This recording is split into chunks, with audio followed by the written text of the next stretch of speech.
এই আওয়ামী লীগকে যখন নিষিদ্ধ ঘোষণা করা হয়েছে ইসলামী আন্দোলনের পক্ষ থেকে, তখন তারাই একমাত্র দল, তারা বলেছে আওয়ামী লীগকে নিষিদ্ধ করার পক্ষে আমরা নই।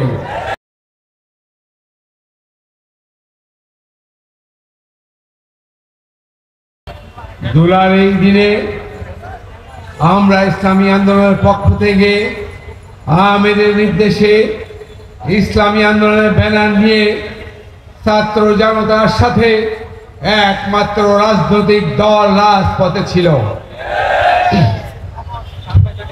ছাত্রদের এই আন্দোলনের শুরু থেকেই আমরা শেখ হাসিনাকে বলেছিলাম ছাত্রদের ন্যায্য দাবি আপনি মেনে নিন, কিন্তু সে আমাদের কথা শোনে নাই।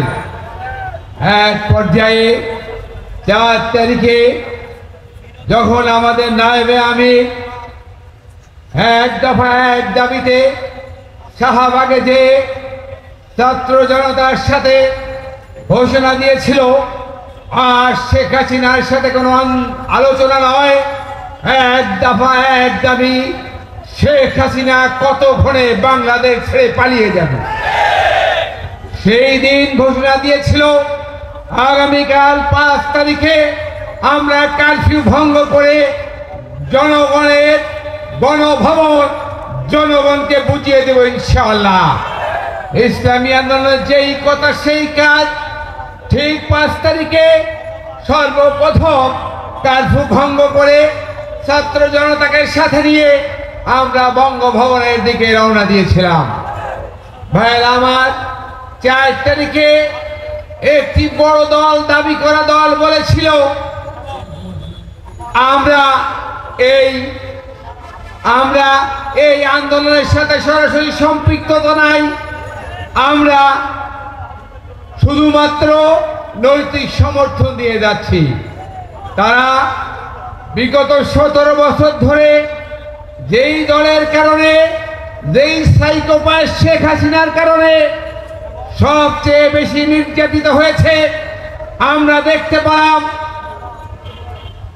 34শে জুলাই দেশ স্বাধীনের পরে তারা আবার সেই দলটির জন্য মায়া কান্না শুরু করেছে। ভাইরা আমার, তাদের মতলবের কোনো ঠিক নাই।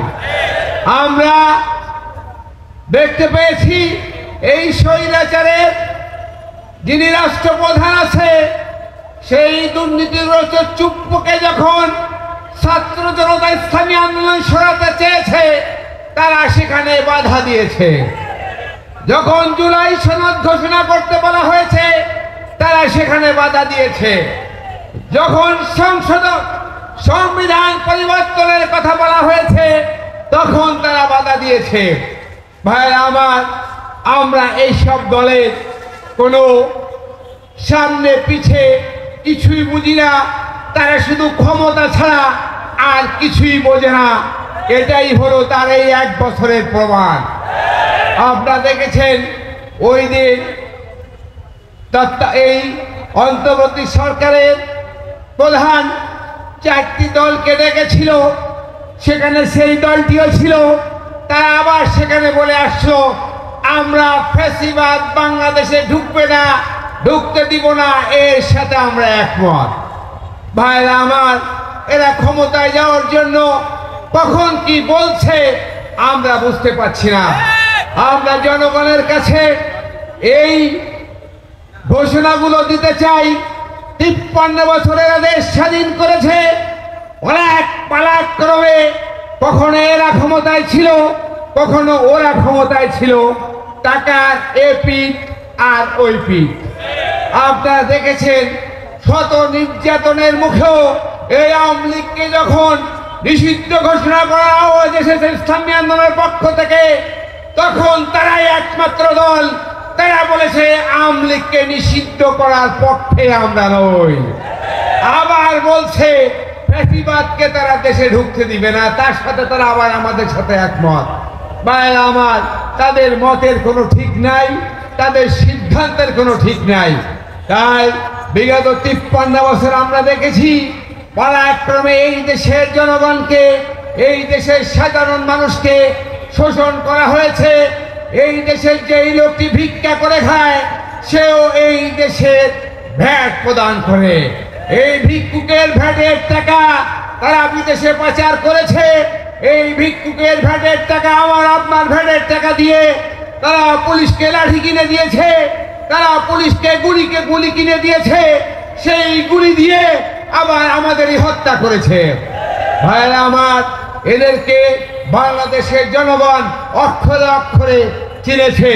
তাই আসুন আগামী নির্বাচনে আমিরুল মুজাহিদিন পীর সাহেব চরমনাই হুজুর দীর্ঘ 2 বছর ধরে চেষ্টা করে যাচ্ছে ইসলামের পক্ষে, দেশের পক্ষে, সেকুলারদের বিপক্ষে, স্বৈরাচারের বিপক্ষে, সাইকোপ্যাথের বিপক্ষে, বিভিন্ন সময় ক্ষমতায় যাওয়ার জন্য বিভিন্ন কথা বলা দলের বিপক্ষে একটি বাক্স আমরা দিতে চাই।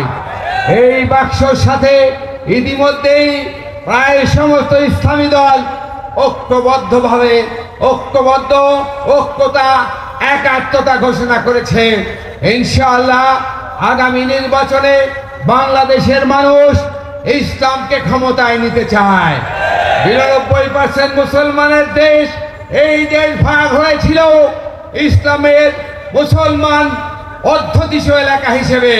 তা না হলে ভারতবর্ষ যখন ভাগ হয় তখন কাশ্মীরকে পুরোটা দিয়ে বাংলাদেশকে ইন্ডিয়ার সাথে মার্চ করাতে পারত, কিন্তু সেটা হয় নাই। মুসলমানদের দাবিতে পাকিস্তানকে পূর্ব পাকিস্তান এবং পশ্চিম পাকিস্তান হিসেবে বাধ্য হয়েছিল এই বাংলার মুসলমানদের দাবির পরিপ্রেক্ষিতে দুটি দেশকে পাকিস্তান বানানোর জন্য। অতএব এই দেশ আমার, এই দেশ মুসলমানের, এই দেশ কোনো সেকুলারের নয়, এই দেশ কোনো সেকুলারের নয়, এই দেশ মুসলমানের। মুসলমানই একমাত্র শান্তি দিতে পারে, ইসলামী একমাত্র শান্তি দিতে পারে। ইসলামের কাছেই সকল ধর্ম বর্ণ, হিন্দু বৌদ্ধ খ্রিস্টান সবার অধিকার এবং সবার অধিকার রক্ষা করতে পারে একমাত্র মুসলমানই। ইসলামী শাসনে এই দেশকে সুশাসন দিতে পারবে, সবার অধিকার ন্যায্য অধিকার বজায় রাখতে পারবে। তাই আসুন আগামীতে এনসিপি সহ দেশপ্রেমিক যত দল আছে, শুধু ইসলামী দলই নয়, এই মঞ্চে আজকে দেখেছেন বাংলাদেশের প্রায় সমস্ত দলই এখানে উপস্থিত হয়েছে। সবাই কথা বলেছে, সবাই ঐক্যের পক্ষে। এই ঐক্যের পক্ষে যেখানে যাকে নির্বাচনে ঘোষণা করা হবে, যেখানে যে মার্কা থাকবে, ঐক্যের মার্কা যেখানে থাকবে, আমরা সম্মিলিতভাবে এই ঐক্যের মার্কাকে বিজয়ী করে বাংলাদেশে একটি সমৃদ্ধশালী বাংলাদেশ গড়ে তুলব ইনশাআল্লাহ। আর এই দেশে খুন, প্রকাশ্যে পাথর দিয়ে মানুষ খুন, চাঁদাবাজি, সন্ত্রাসী, আয়নাঘর, ঘুম কিছুই থাকবে না ইনশাআল্লাহ। যদি আমরা আগামী দিনে ভুল না করি, আগামী দিনে যদি আমরা 500 টাকা 1000 টাকার বিনিময়ে কোনো সেকুলারকে ভোট না দিই, তাহলে এই সম্ভব বাংলাদেশকে একটা সমৃদ্ধশালী দেশ গড়ে তোলা। ভাইরা আমার, মাত্র একদিনের জন্য 1000 টাকা দিয়ে একটা ভোট বিক্রি করবেন, কিন্তু 5 বছর আপনাকে সে শোষণ করবে, আপনাকে শাসন করবে, আপনার সন্তানকে গুম করবে, সত্যবাদীদের সাংবাদিকদের সে হত্যা করবে এবং আয়নাঘর সৃষ্টি করবে। অথবা এই 53 বছরের শাসকদের আর আয়নাঘর সৃষ্টি করতে দেওয়া যাবে না বাংলাদেশে।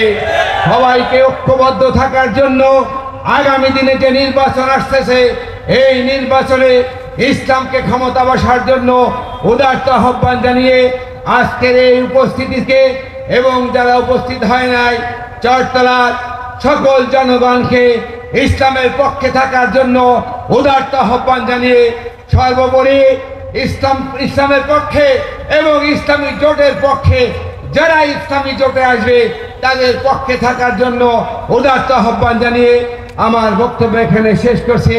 আমা তৌফিক ইল্লা বিল্লাহ।